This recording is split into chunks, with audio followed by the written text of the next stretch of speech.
Well, hi. Had a question from someone, and I thought I'd make a video to respond to it.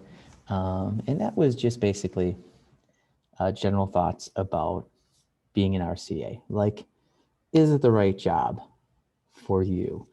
And I thought what I'd do is just kind of lay out what I perceive to be, as someone who's done it for a few years now. I thought I'd lay it out as some of the pros and cons that I see with the job. And then you can just make your decision from there as to whether or not it's something you want to pursue. Okay, so here we go. Pros and cons. So the positives about the job, the way I see it, hourly pay is $19.06 an hour, which where I live in Wisconsin, it's okay. You know, it's not as much as I make at my other job, but it's a decent amount of money, especially for someone who, if you're someone who's just starting out or looking for just kind of a second job, it's not bad. I mean, it's better than like Walmart or McDonald's or something would give you for sure. And I have to say, as a teacher, it's better than substitute teaching by far. So 1906 an hour. You may be able to have a flexible schedule. So um, you are only required to work 1 day a week, and that's the K day for your.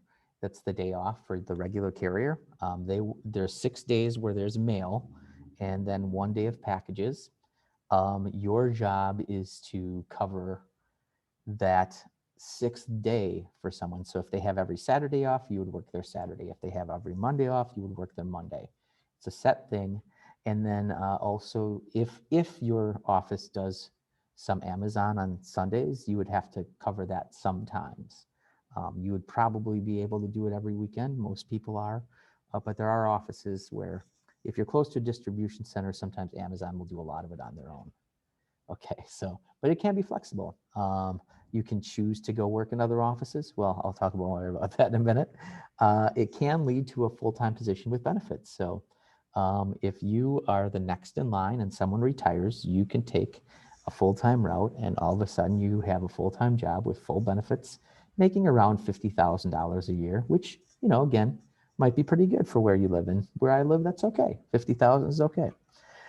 Nice mix of camaraderie, customer interaction, and solo work. So when you're in the office, you know, you can have some fun with the people around you. If you've got a decent group of people, you can talk about the things that happen to you on your route, you know, things that are happening in your life. And usually you can have that camaraderie going on when you're getting things ready to deliver in the morning.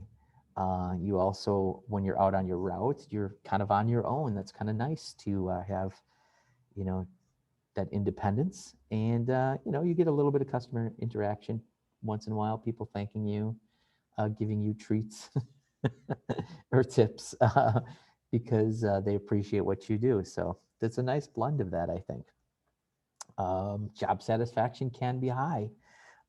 You know, I look back, and when my vehicle's almost empty, it's like, oh, you know, it's been a good day. Everything got delivered. I like that sense of, I felt this at the beginning of the route, the truck is filled to the brim, and then by the end, it's all empty. You did a good job, you know? So I think that job satisfaction is pretty high. Um, Opportunities to work in other offices. So after you pass your initial 90 days and you've shown that you know what you're doing, you may be loaned out to other offices. Sometimes, you know, if it's an office that's in great need, they'll they'll uh, they'll pay for a hotel room, they'll pay for your mileage to get there, and it can be kind of, you know, financially in your best interest to work in other offices. And other times it's just, you know, you get another day of work, so that's always there. You can get paid evaluated time, not hourly. So if you're on an 8-hour route and you're really good and you can get it done in 6 hours, well, you just got paid 2 hours for nothing, you know? So I like that because it kind of motivates you. You can kind of, if you want to go fast and get the route done in 5 or 6 hours, if you can do that, um, you still get the full pay. You know, you're not cutting yourself short. Okay. Except on Amazon Sundays, there you get paid hourly. The people, most of the people I've worked with have been great. There's some really great people who work for the post office. Seems kind of silly, but yeah, I've met a lot of pretty decent people doing that, some interesting folks. All right, so that brings us to the negatives. So the negatives, overly complicated hiring and onboarding procedures. So when I got hired, I had applied towards the end of February. I had taken all the tests and done the interviews by mid-March, but they wanted to hire me, but I didn't. My actual hire date was April 28th, and I didn't start working doing my orientation until May. So yeah, I mean, it's kind of complicated. And then you have to go and you have to do like an orientation.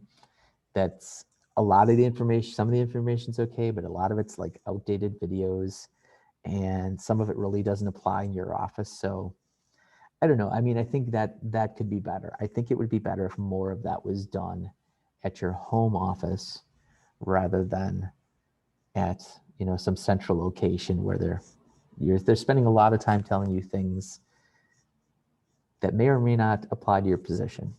I'll just say that. Hourly pay, $19.06 an hour. So I did say this was a positive, but it also could be a negative. I mean, if you live in a large area that's like got a high standard of living, like if you're trying to be a rural carrier associate in Seattle, where houses cost $1 million or something, it's more difficult than doing that in the Midwest. So $19.06 an hour looks pretty good where I live, but it may not where you live, right?